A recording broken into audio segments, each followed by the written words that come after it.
Alright, so we're going to move into something really important. Masteries. Masteries are something that you unlock throughout your progression in the season of Cambria. Now, how do you earn these masteries? The more experience you gain, the more masteries you unlock, of a maximum of 9. You can prestige your masteries, but that's later on in the video. I'll explain how to prestige and what you need to do. So how does it work? The more experience you have overall, the more masteries get unlocked each time. Okay, so starting off when you're at level 1 or level 3, sorry, level 1 in your stats, you will have 1 mastery point to allocate. The more experience you earn skilling, combat, whatever it may be, you unlock the mastery points. So to max out your masteries initially without prestige is 64 million experience. I got 280 million because all my stats are 99, but you need 64 to max out all your masteries before prestige. So we're going to go ahead and click the unlock combat masteries button right here in our skill menu, which is number 2 if you want to use it for a shortcut, and press the unlock combat masteries. Right here it will show the details of what each one does at each tier. There are 5 tiers in each combat mastery state, right? So this is melee, the sword sign, this is ranged, the range sign, and this is magic, the staff sign. Okay, and if I hover over this, on the left side it'll show you the details of the masteries and what they do. So at tier 1, this is what is for melee. So player damage reduction, maximum health boost, melee defense, melee accuracy, melee damage, melee experience, and instant attack ability. I'm going to show you the abilities later on in the video as well. Moving on to ranged, these are the ranged abilities that you can get, well, passive abilities or abilities. And all of these ones that you see here are passive, and some of them, if it has a bracket, it will say ability, i.e. as we saw, or it'll say ability right there, as we saw in the melee one, instant attack ability, right? The rest are passives. So what does that mean? It means it's just on your character on the back end. So if I unlock this 1 tier right now, I'll get 20% maximum health, and that would increase on my HP. Okay, now ranged, same as that. If I click on that, I'm going to get an extra 20% health, and so on. I'm also going to get different little basically passive abilities. So piercing arrow, on successful ranged basic hit, your attacks have a 12% chance to pierce through the target's armor, causing X amount of attack speed, bleed damage. Range weapons attack speed is then lowered. That is lower than 1.5 seconds. We'll calculate as 1.5 seconds for bleed damage. Applies to bounce. Okay, and then you also get bounce. Your basic range attacks have a 20% chance to bounce up to 5 targets, reducing damage by 10% for each subsequent bounce. Man, I'm so bad with words. And you also have enhanced attraction, increases the ammo attraction chance whilst wearing Alamanti's backpack of attraction from 35% to 40%. What is this? It's basically recovering ammunition when you shoot an arrow when you wear that backpack. And moving to mage, we're going to go on mage, and here's the passives for that as well. Same as majority of the rest, like the first 3 are basically the same. You know, reduce damage taken from players by 15%, increase your maximum health by 20%. Magic defense, increases your magic experience gained, spell cast and stuff with elements. You can use abilities, magic abilities for free using just a normal staff, and so on.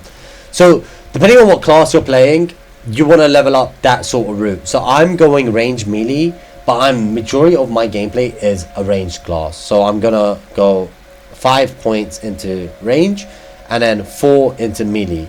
Different classes or different ways or play styles, you would use this accordingly and level them up accordingly as well.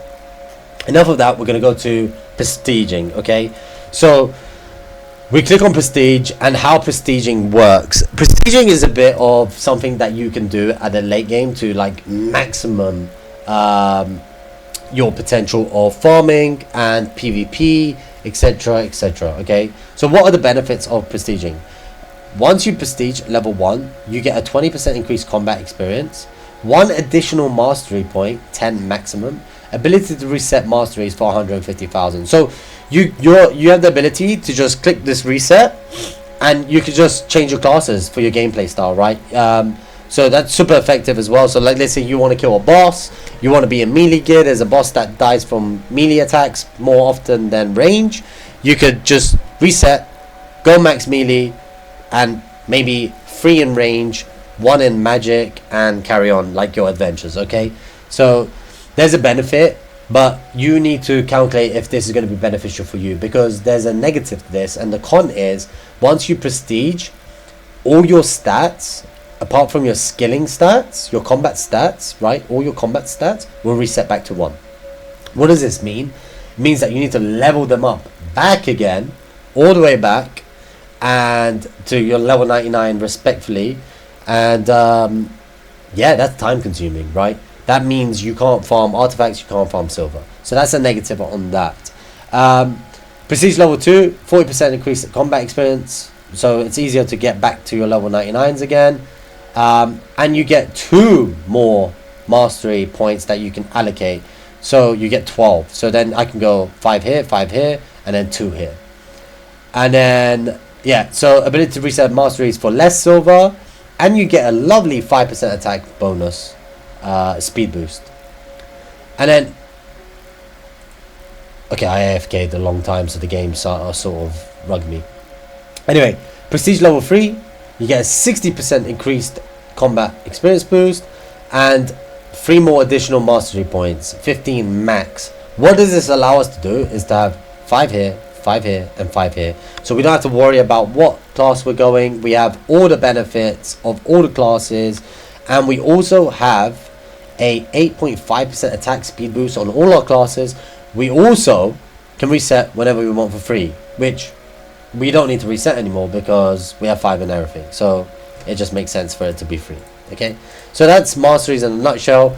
I fully recommend, as soon as you get in the game, find out what playstyle you want, find out what you want to do, and allocate those masteries really, really delicately, especially if you're not going to prestige. Find out what role you want to do and where you want to go. Now, the best place to find out what masteries you need to put in and what class you want to play is by guides, right? I was going to make a guide, but our good friend Logic, part of the Cambria team, has already made phenomenal guides on all 3 classes.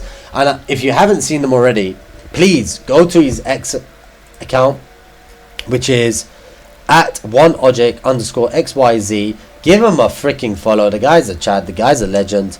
And scroll down and you should see that he's made a list of classes that you can play in Cambria Season 3. What's the best ones, and what's your play style, and the benefits, pros, cons, etc, etc, and the masteries allocated to that play style as well. He also mentions what they are and what they do, i.e. warning, mages for vets and sweat lords. Do not play this if you are new, you will hate your life. That is freaking true, right? He also shows like the mastery allocation that you should put in, so like 5 magic, 3 range, 1 the melee, and it shows the mastery list and what you get overall from all of them, what equipment you should have at the end, the spells that you have in the game. Bro, the list is just so good. Like, he's made one of the best guides I've seen out there, and this is the melee guide, melee build and range build as well. So yeah, tap in, lock in, follow the guy, follow the guides, and have fun. That is Masteries.